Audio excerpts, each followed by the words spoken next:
So draft season's coming up fast, and we all know who the big name players are. We know who the sleepers are. We know who those mid-round players are who are going to provide high upside.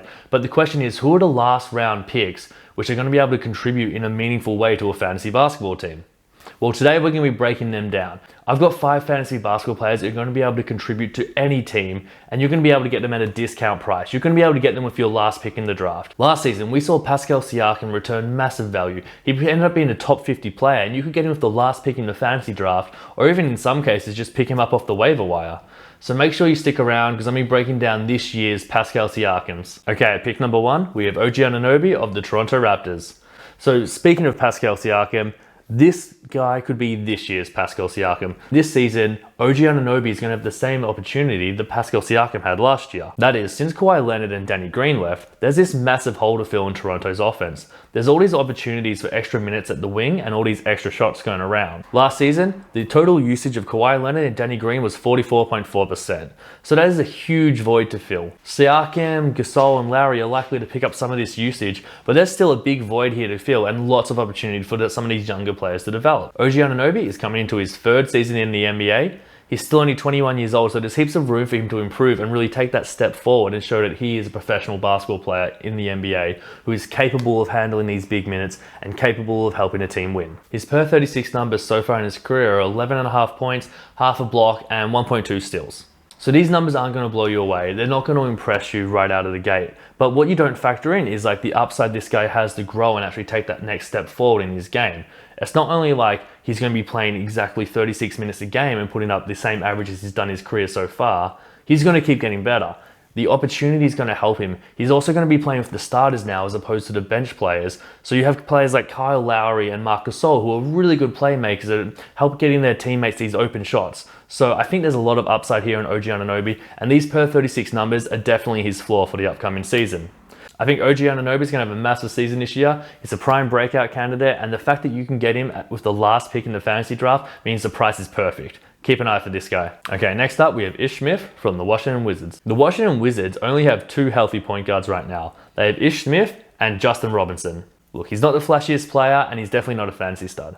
But what he is going to do is have a clear role, have a clear path to minutes, and really be a key part of the offense from opening night onwards. His career per 36 numbers are 13.8 points, 7 rebounds, 4.4 assists, and 1.3 steals. So I don't necessarily think he's going to put up those career per 36 numbers, but hypothetically he puts up 12.5 points, 6 assists, maybe 6.5 assists, 3 rebounds, a steal, and a 3 a game.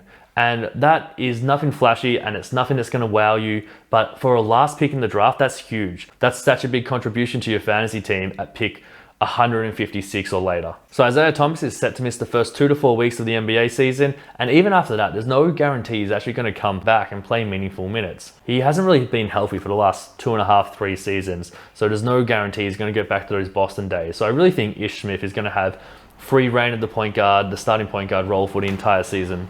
So to summarize, he's not going to win your league, he's not going to amaze you, but he's going to be a meaningful contributor. And that is huge to get so late in the draft.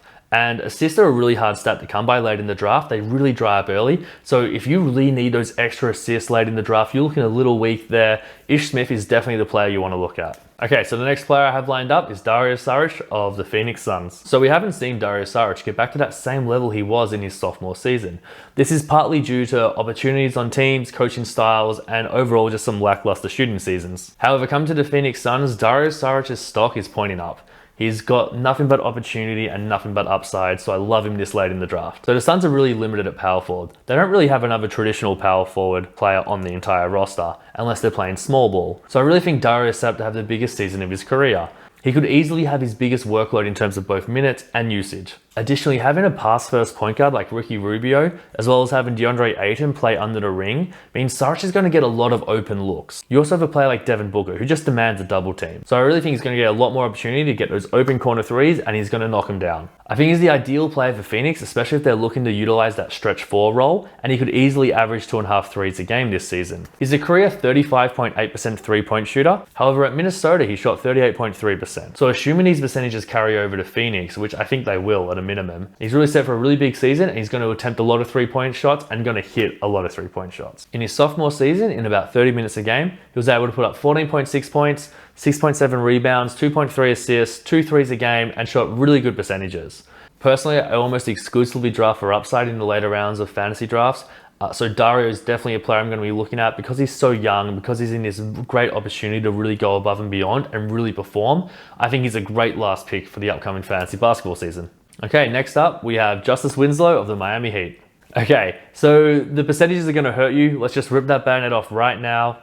But if you look at the other aspects of his game, Winslow actually has a lot going for him, especially in this upcoming season at Miami. So last season at Miami, in just under 30 minutes a game, he put up 12.6 points, 5.4 rebounds, and 4.3 assists. He also chipped in 1.5 threes and 1.1 steals a game. But what really impressed me last season was the growth and the step forward he actually took compared to the season prior. The season before last, he only averaged 7.8 points and 2.2 assists, so he essentially nearly doubled his points and assist output. He did this all while only playing an additional 5 minutes. So that just really shows the growth he took as a player in terms of his ability to make plays for his teammates and just put the ball in the hole in general. Additionally, Jimmy Butler's now in Miami, and I couldn't think of a more perfect player to complement Winslow's play. Either of them can really play on the ball and run point, and either of them can defend players. So they're going to be awesome to watch, a lot of fun, and just complement each other really well. On top of this, we have Goran Dragic just looking slower and slower each season. If it's not one injury, it's the other. So I'm not really worried about Dragic cutting into his minutes, and I think Winslow will probably play more minutes at the point guard than Dragic will this upcoming season. Additionally, Winslow is going to get those minutes on the wings. So he's going to get minutes at multiple positions. And as we all know, minutes generally translates to fantasy effectiveness. So this is nothing but good news for us. There's a lot to like about Winslow this upcoming year, especially if Jimmy Butler really helps with those percentages a little bit. So as a last pick player, I think this guy's huge and is going to be a great option. Okay, so my last player I was going to recommend was Troy Brown from the Washington Wizards, but he got injured recently and it looks like he's going to be out for a month and he might miss opening week. So instead of putting him in there, I'm going to put two other players. Davis Bertans from the Washington Wizards and Rui Hachimura from the Washington Wizards. One of these guys is going to get minutes and one of these guys is going to play well. But I think Bertans is probably the safer pick, where Rui Hachimura is the fun upside pick. So it really depends how risk averse you are and what your team build's looking like. If you took a few riskier picks early on, I would suggest going Bertans, and if you didn't, go for the upside, go for the fun and see what happens. Rui Hachimura is a really great scorer. He's got this awesome mid-range game. Washington need a scorer, and because they're such an average team this upcoming season, they're really going to be prioritizing youth and developing those minutes. So I really like Hachimura's upside for this upcoming season. On the inverse, you have Davis Bertans, who's this amazing three-point shooter, a really efficient three-point shooter. If your league has three-point percentages as a category, definitely look for Davis Bertans earlier than this. But I think he's going to be vital for the Wizards offense because they need someone besides Bradley Beal to put the ball in the hole. And this guy is going to be putting up maybe 5 to 6 3-point attempts a game. Maybe that's a little high, maybe that's a little low, to be honest. So I think either of these guys are perfect last picks. One's for upside, one's a bit more safe and consistent. I'll leave it up to you guys. Okay guys, that's it for today's video.